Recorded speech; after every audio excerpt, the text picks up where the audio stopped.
Live from the Counterpunch Media mobile studios in Grand Blanc, Michigan, it's time for real lives, real families, real fitness.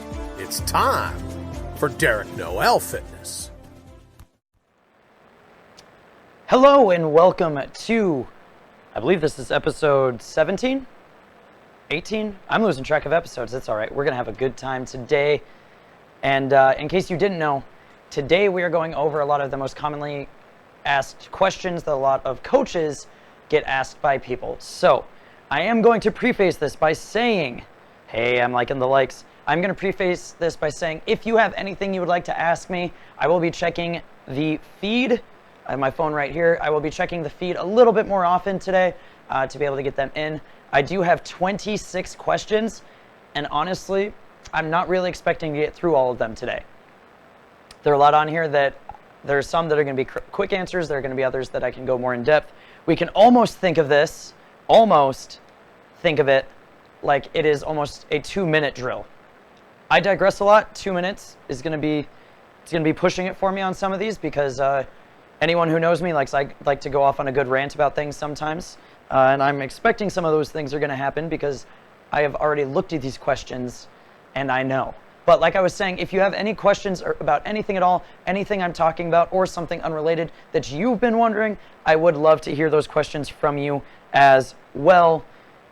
And if you're already paying attention, thanks for watching. And before I get into this, actually, I wanted to say I have a very big, important announcement for my show next week that is coming at the end of the show. So make sure you are tuning in all the way through the end to find out what it is.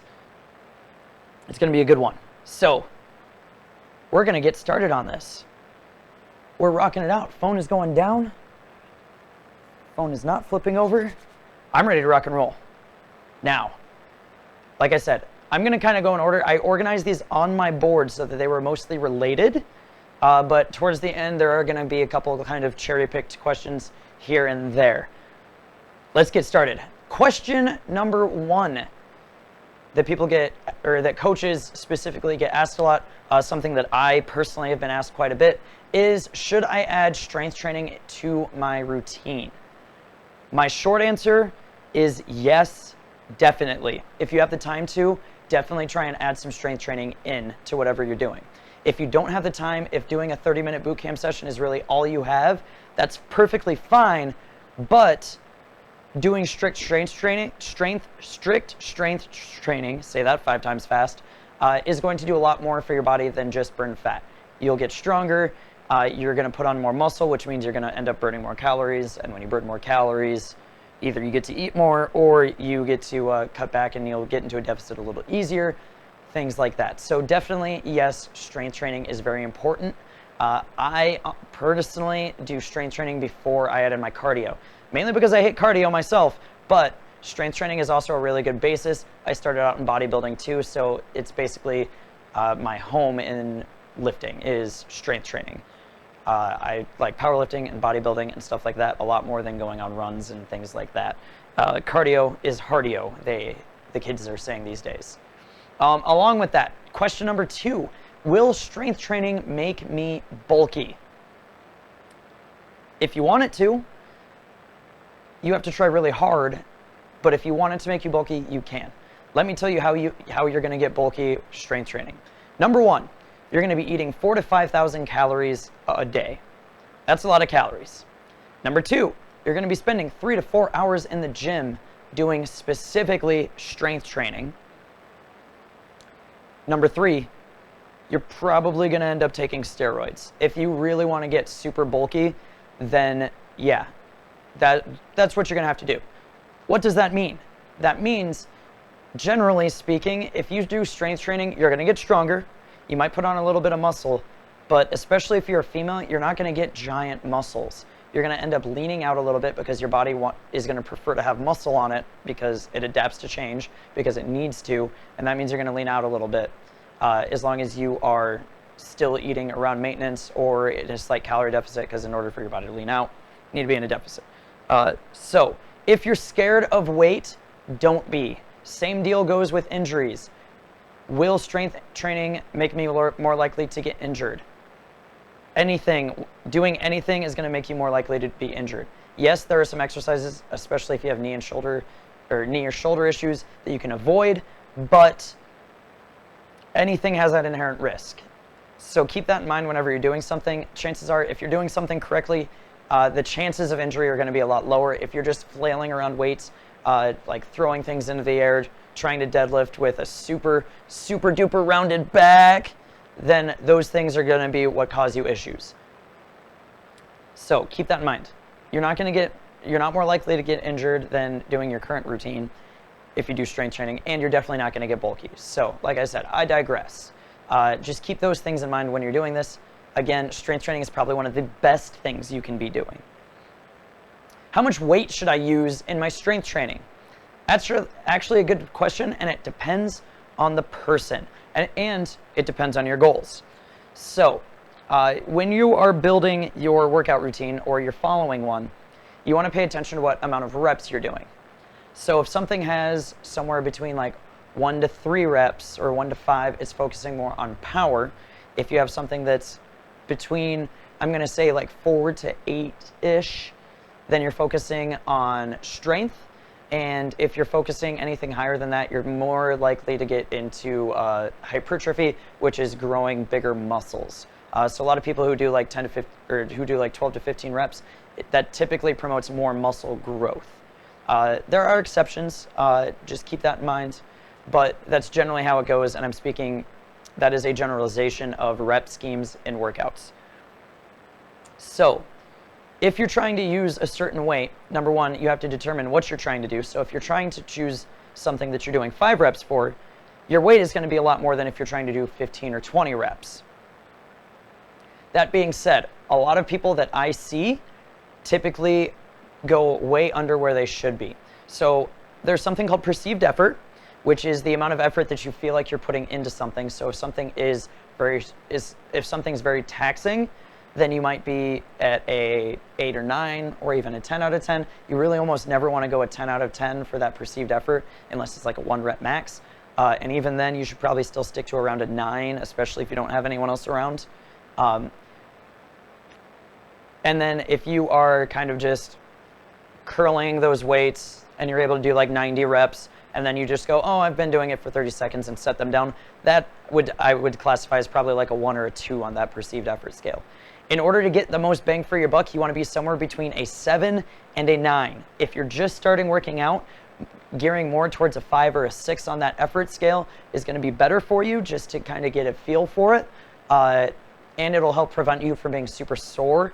But then you can start to move your way into the heavier weights and that higher perceived effort. So like I said, a 7 or between a 7 and 9, so a 7, 8, or 9 on that 1 to 10 scale is going to be really good, and it's going to make sure you're always challenging yourself. And yes, that does mean when those things, so if say you start doing a shoulder press with 15 pounds, all of a sudden when you first start working out, you're only able to get 8 reps with it, but all of a sudden you're starting to get 12 to 15 reps, that effort number goes down because now you're only at about a 4 or 5. So that means that you need to bump that weight up in order to get the same stimulus now. Because you're getting stronger, you can move that heavier weight and you can go from there. And that's how you progress strength, by the way, among other things. But that's basically how you progress in the gym. If you stick with that weight forever, you're not going to see very many changes after a certain point. Question number 4. If I'm trying to lose fat, should I still be strength training? Yes. Short answer, I already covered this a little bit, but if you're trying to lose fat, then yes, you should strength train and you should eat protein. When you are strength training, you are helping prevent muscle loss. If you were to stop strength training and only do cardio, you're going to end up losing some muscle mass because your body goes into a process called gluconeogenesis where it actually starts to eat muscle in order to burn fuel. It happens a little bit more than you think when you're severely undereating in your protein or you're never doing any strength training. Basically, if your body doesn't have any carbohydrates to burn, it does not go immediately to fat.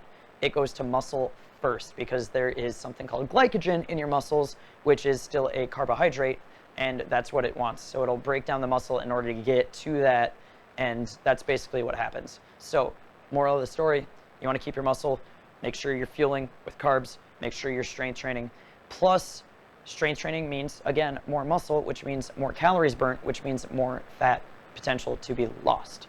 That being said, you do not burn fat in your workouts in most cases. Usually the body fat is burned off after the fact, so keep that in mind. How many calories do I burn is question number 5. Honestly, it depends. I talked about this a little bit when I was talking about energy systems, and I think I mentioned it a little bit last week, but burning calories depends entirely on the exercise that you're going to do. You have steady state cardio, or you have like high intensity, and they're on opposite ends. So if you're doing something steady state for an hour, you're going to burn more calories than if you're doing interval. You're going to burn more calories during the exercise than if you did about a 10 or 15 minute high intensity interval training circuit. It's just how it is. Potential, though, is for that high intensity, whereas you may only burn a small amount. There's something called EPOC, exercise post-oxygen consumption, or excess post-oxygen consumption, that basically allows your body to keep burning calories well after the fact. That's why if you as soon as you step off of a treadmill after an hour, you stop burning calories. But if you wreck yourself in about 10 to 15 minutes doing a super high intensity workout, say you're doing something like every minute on the minute, you're doing thrusters, we'll say 10 to 15 thrusters in minute 1, and you're doing 5 to 10 burpees, we'll say 10 burpees on minute 2, and you're going back and forth. You're going to burn less calories than doing an hour of cardio on a treadmill during it, but afterwards, your body is going to kind of need to make up for what it just did. It needs to go into recovery mode to help build you out. So it really depends on how many calories, or it really depends on the person. You can get general estimates from these Fitbit things, heart rate monitors, which will come up in a little bit. They're not precise because, again, it depends on how much effort you're actually putting through, what your heart rate is, how many calories you're actually burning, how active you were before. Literally can depend on anything, really. Next question, we have, I believe this is question number 6. I'm already losing track. We have, how do I make my abs stronger? A lot of people think you need to do ab workout on ab workout on ab workout on ab workout on ab workout in order to get strong abs, or in order to see your abs. Again, seeing the abs is going to come up a little bit later in another question, but how do you make your abs stronger? Do all of the exercises you possibly can. Your core is very involved in basically everything that you do. Because think about it, your core helps keep yourself tall, it helps prevent you from bending side to side, it helps prevent you from folding forward and backward, it helps control and stabilize your spine while you're doing things. Overhead, your core has to stabilize it. If your arms are out, your core has to stabilize. So your core is literally involved in everything you do. When you're squatting, your core has to keep yourself from folding over. You can probably ask Rachel about that. Her abs got sore after doing a front squat, and she was really confused. Your core is involved in everything. So how do you make it stronger? By doing everything. Do specific ab exercises work and help build strength? Yes. But for me, I would much rather spend my time getting stronger everywhere else in my body and know that my core was keeping up with it than doing specific like 30-minute ab circuits. I've done my fair share of those. I would much rather, like I said, I would much rather do deadlifts or something like that that also tax the core. And if you don't believe me when I say that your core is involved in anything, ask anyone who has ever had a hernia surgery. They're out of commission for usually at least a couple weeks because literally every time they try and move, their core is involved. And if they just had surgery there, they're going to be feeling it. So keep that in mind. Your core really is involved with everything. So real quick, we're already coming up on that halfway point. We're going to take a break, and when we come back, I got some more questions. Let's hit it. You're listening to Derek Noel Fitness here on IPMNation.com/counterpunch. He'll bring the smarts. Now the sweat, well, that's up to you. And we are back. So we've already knocked out probably, I'd say about 8 questions. If I'm wrong, like I said, I already lost track. They're all written. I don't have them numbered. We're just kind of going through this list today. If I don't get all the way through this, it's just more content for another episode, so that's not a bad thing. So we are left off. I just got done talking about how to make your abs stronger, do all of the exercises all of the time. Next question is, should I work out in the morning or at night? This is a slightly less involved answer. Whatever you feel more comfortable doing. If you prefer working out in the morning and getting it done, cool. If you prefer working out in the afternoon, cool. If you want to work out at night, cool. For me, I prefer working out in the morning or the early afternoon, because if I work out at night, then just with everything going on and with my body, I can't go to sleep for a hot minute. I just did another test with this about 2 months ago. It might have been 2 months ago, it might have been a month ago, where I worked out at, I want to say like 7 or 7:30 at night. I was up until almost 1 in the morning just because I was not tired. I was wired and I wanted to get stuff done. So I prefer if I had a choice to work out in the early morning, because if I can work out at 5:30 or 6 o'clock in the morning and be done by 7, I've already gotten the hardest physical part of my day done with before most people are even going to work. So again, it really depends on the person, it depends on your personality and mentally what you like to do. Will I still work out in the afternoon? Yeah, if I need to get it done. In most cases, I work out in the afternoon. I've actually started working out at 7 o'clock in the morning most days because I have a nice little hour break, so I can kind of fit it in, which is perfect for me because then I don't have to worry about where I'm going after I get out of work. Then it works for me. So again, that's a big it depends answer. It's what works best for you. I know some of my diehard morning people, I've told this story in person a few times, but at Fit Body Boot Camp, where I work, I was having issues with attendance at my earliest session at the time, which was 5:30 in the morning. We had 44 people showing up to work out at 5:30 in the morning. I will never complain about that commitment. So what did I do? I decided to throw out the idea of a 4:50 in the morning session, not fully expecting everyone to take advantage of it. And then from that first day on, I have had anywhere between usually 8 to 15 people in that 4:50 a.m. session. People love being able to get it done before they go to work because then they can just go home and not worry about it afterwards. Did I shoot myself in the foot there? Yeah, because now I'm waking up at 3:45 instead of 4:45, but it's totally worth it for me because then I get to help people realize that. And let's face it, if people can't work out at the time they want to, chances are they're going to end up falling off the wagon a little bit easier. And my goal is to make sure that no one falls off the wagon, or as few people as possible. So it's definitely worth it for me waking up at 3:45 in the morning every day to make sure that those people can get in and get their workout in. It makes me proud that people are actually willing to do that and come see me at 4:50 in the morning. Gotta love coffee. So like I said, seeing our abs, this question, this is a good one. What exercise can I do to lose fat in my insert body part here, in my abs, in my arms, in my butt, in my back, in my legs, in my neck? Your body doesn't care where you want to lose it.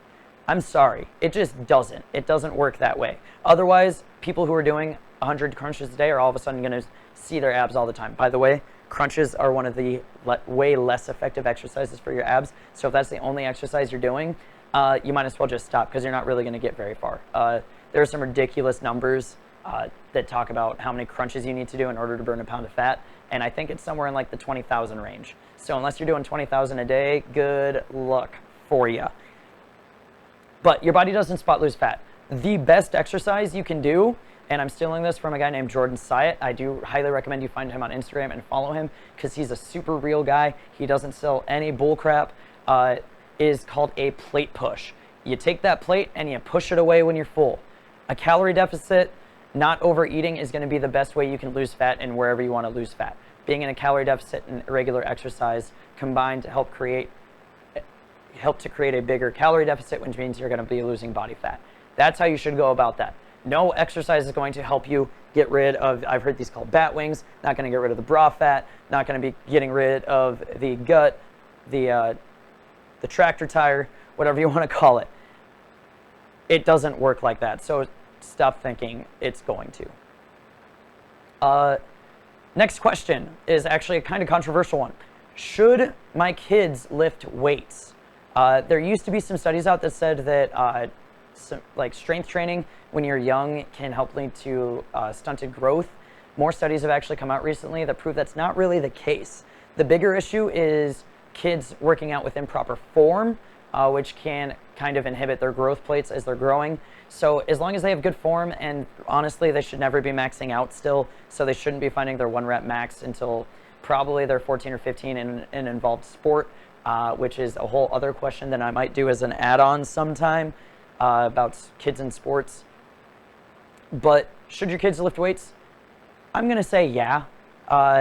They probably could. Should they? Most cases they don't need to.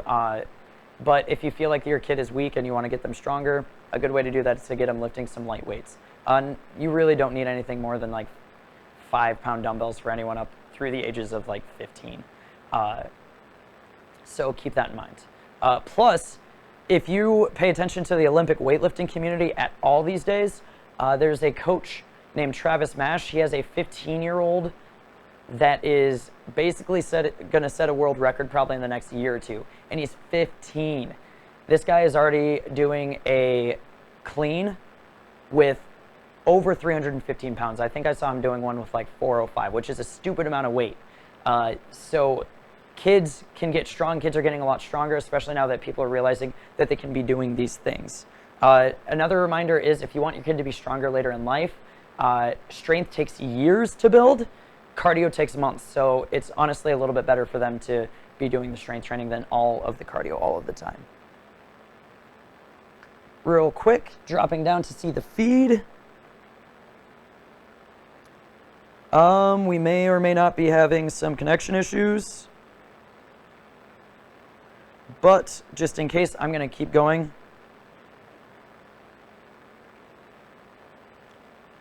So, next question, how long should I rest between exercises?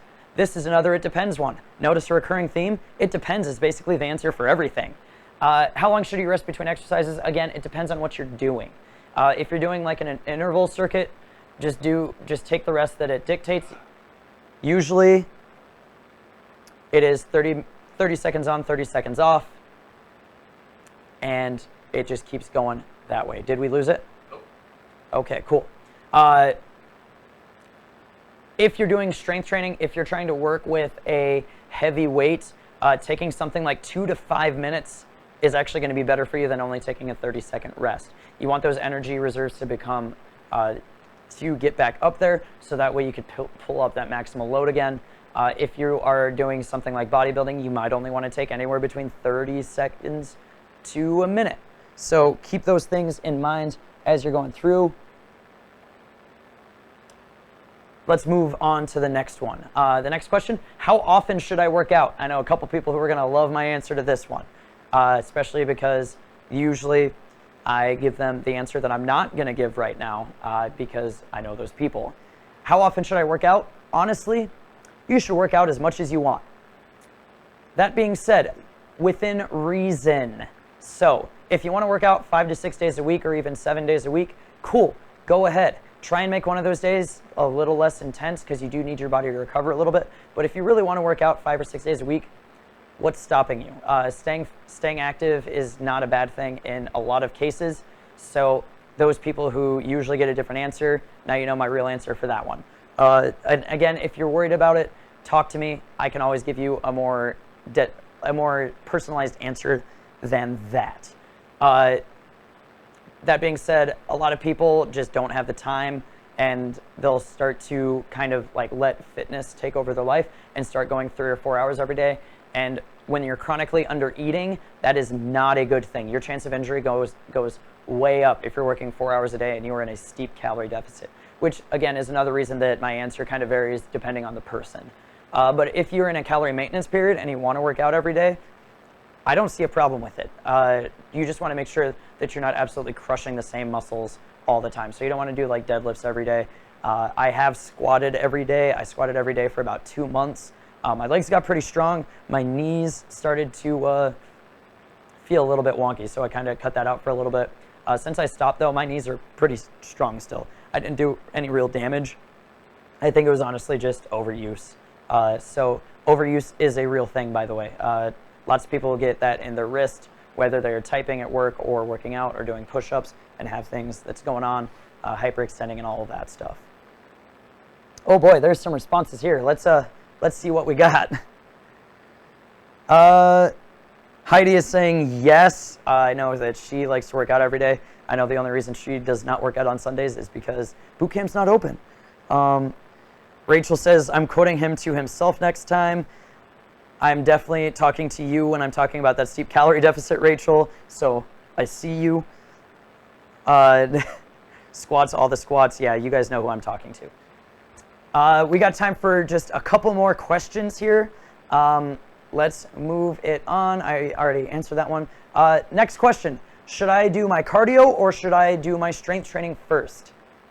What do we think the answer is? I'm pretty sure the answer is it depends. It depends on what your goals are. If your goal is purely fat loss, maybe doing cardio before your workout is a good idea. If your goal is to maintain your muscle mass while you're doing cardio, so if you already have some muscle and you're really looking to tone down, if you're a guy who's looking to have that nice six-pack, nice pecs, nice arms, those guns, need tickets to the gun show, all of those things, then you're probably going to want to do your cardio afterwards. Basically, you need to put your primary source of exercise first. For muscle, that tends to, or for maintaining muscle, that tends to be putting your weights first. That way you can use that energy for your lifts and be able to work with the weights that you should be working with before you deplete your glycogen stores doing your cardio. So keep that in mind. It really depends. If one day you absolutely need to do your cardio beforehand, it's okay. It's not going to make or break you. Last question I'm going to answer before I get to my big announcement, which I probably should have talked about halfway through, but if you're still with me, I have a big announcement. It's going to be coming up in a minute or two. The last one I'm going to answer today is, what piece of equipment should I buy first if I'm looking to build a home gym? My answer, again, depends on person to person, but my answer for most people is going to be to buy a pair of 15-pound dumbbells. You can do a ton with 15-pound dumbbells. For most people, they're not super heavy to do a lot of different exercises with. You can use them for strength, you can use them with your cardio, and you can work on body weight stuff. If you're looking for more strength training stuff, I would honestly recommend buying a squat rack and a barbell first. They are a little bit more pricey. Squat rack is typically going to cost you $400 to $500. A good barbell is going to cost you probably around $250 to $300. So it's a big investment, which is why in most cases I'll say a couple 15-pound dumbbells. Even if you make that a 25-pound dumbbell, it'll only cost you about $50 tops, especially if you're buying that dumbbell from Walmart. So keep that in mind whenever you're trying to build your gym. All right, so we are finally at big announcement time. I am excited to announce that next week, that is, honestly, I'm terrible with calendar days, so I'm not even sure what day that is. But it is next Sunday at 8 p.m. I'm going to be having my first interview guest. I am told it is the 4th. So, August 4th, I have my first interview guest. I'm really pumped. I've known this person for a while. Her name is Miss Bernadine McCracklin. She is also a coach with me. She also runs Bodies by Bernie. She also competes in physique shows all the time. She's also a mother. So I feel like it's going to be a really awesome interview. Again, her and I have had some awesome conversations. I cannot wait to actually be able to record some of the conversations that we have with some of the things we talk about, because a lot of times we go pretty deep when it's just the two of us. So again, Bernie, she goes by Bernie, is going to be joining me next Sunday, August 4th, for my very first interview show, which is going to be awesome. She's going to be on almost the entire time. I really cannot wait. We have made it to the end of the show. I see a couple more comments, so let's go on. Vanita has a question for the ladies real quick. How do I not lose my breasts? They're going bye-bye. It's all part of your body doesn't care whether you want to lose it or not. The only way you're going to stop losing your breasts is by stop losing your body fat. That's really the unfortunate answer right there. Heidi's got it. I'm glad that people are excited for me interviewing Bernie next week. I cannot wait. If you got something out of this, please give this video a like and a share. I'm sure a lot of your friends will have some questions that may have been answered now. And by the way, I got enough content for another one of these. So 2 weeks from now, I'll be knocking out the rest of these questions. If you need to know where to find me, we're right here on facebook.com/TheDerekNoel. You can find me on Instagram at TheDerekNoel. Feel free to give me a follow. That's where I post a lot of my fitness stuff. Or you can always find me on IPM Nation at IPMNation.com/Counterpunch for the audio, or for the video, you can find me on IPMNation.com/DNF. Hopefully you got something out of this. Like I said, please give this a like and a share. It would really mean a lot to me. Have a great night, everybody, and let's crush this week.